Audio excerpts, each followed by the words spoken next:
Adair, c'est le premier dans sa catégorie, mais c'est pas vraiment celui qui a fait le premier vol, c'est celui qui a fait le premier décollage motorisé. Ce qui dit comme ça peut paraître un peu secondaire, alors qu'en fait c'est fondamental. Le premier vol homologué, c'est les frères Wright en 1903, mais les frères Wright, eux, contournent le problème du décollage parce qu'ils utilisent un planeur qui est catapulté.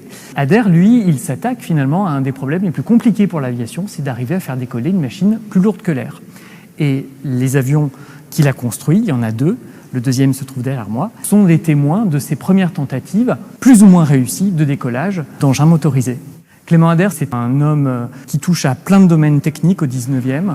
Il va travailler dans les chemins de fer, il va se distinguer dans la vélocipédie et il fait fortune avec des brevets pour utiliser des téléphones pour suivre des pièces de théâtre à distance. C'est un homme qui a viscéralement la démarche expérimentale dans le sang. À cet égard-là, c'est un homme un peu héritier des Lumières, mais une bonne incarnation de la révolution industrielle. Clément Adair s'inspire de la nature, ou en tout cas étudie la nature et le vol des animaux, ou même le vol de certaines graines. Ce sont ses connaissances au jardin d'acclimatation qui lui permettent de se procurer des roussettes des Indes, qui sont des chauves-souris qui ont une très grande envergure.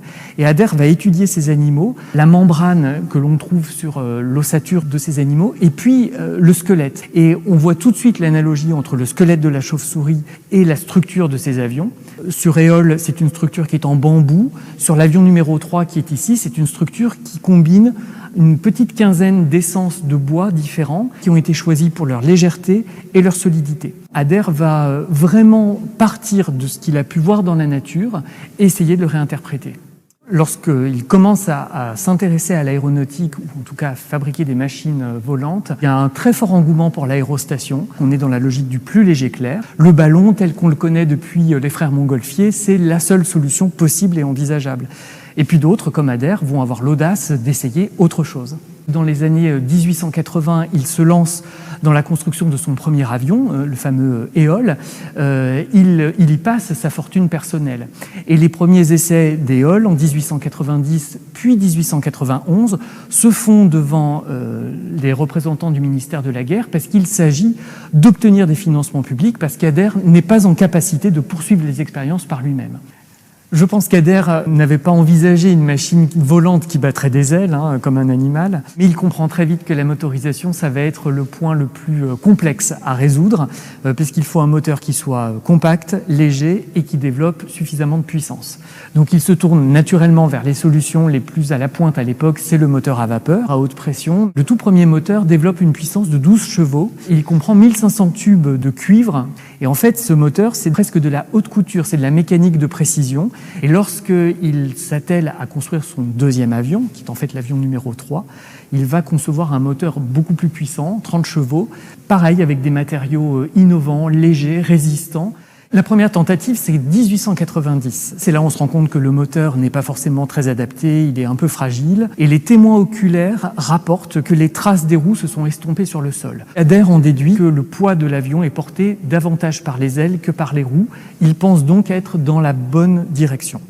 Il réalise une deuxième série d'essais en 1891 à Satory, à côté de Versailles. Et là, l'avion, d'après les témoins, se serait soulevé sur quelques centimètres d'altitude, sur une distance de 50 à 100 mètres. On considère que c'est vraiment le premier décollage motorisé. Et à partir de là, soutenu par les militaires, il va fabriquer un avion beaucoup plus sophistiqué, qui est l'avion numéro 3. Cet avion, il a un moteur plus puissant, il a des commandes qui réagissent de manière beaucoup plus fine, beaucoup plus souple. Il est plus léger aussi qu'Éole, parce qu'il a une structure en bois plus légère.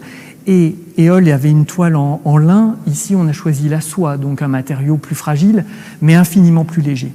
C'est presque une bête de course pour Adair. C'est un avion qui obéit au doigt et à l'œil. Et donc, en 1897, Adair est très excité et il veut absolument montrer, prouver que cet avion va pouvoir décoller. Il a fait construire une piste ronde pour qu'il n'y ait pas de problème de fin de piste. Il doit faire d'abord des essais pour voir comment se comporte l'avion et puis certainement emballé et très excité à l'idée d'aller encore plus loin. Il pousse les gaz, l'avion se soulève, décolle, mais le vent latéral n'est pas favorable et l'avion fait une embardée, sort de la piste, atterrit violemment et se rompt en partie. Et en gros, le ministère de la Guerre dit « on arrête les frais ». C'est là où on voit cette distorsion. Adair imaginait un avion à utiliser sans vent, sans problème de météo. Et donc là où il aurait fallu qu'il poursuive ses essais, finalement, il n'a plus les fonds, seulement pour réparer l'avion, mais il ne peut pas aller au-delà. Il faut attendre 1906 en fait pour avoir les premiers vols avec un décollage contrôlé et un vol motorisé. Finalement, la traversée de la Manche en 1909 est le premier exploit, en tout cas le premier d'une longue série, qui va contribuer à viabiliser la pertinence de l'aviation. Mais Adair reste quand même un des premiers pionniers de l'aviation. Son avion numéro 3, qui est le seul qui nous reste de lui, accède vite au rang de relique, de vénérable objet qu'on va conserver, admirer et que l'on va voir comme une source d'inspiration et d'émulation pour plein d'autres constructeurs. Et à ce titre, c'est un objet extrêmement important et je pense un vrai jalon dans l'histoire de l'aéronautique.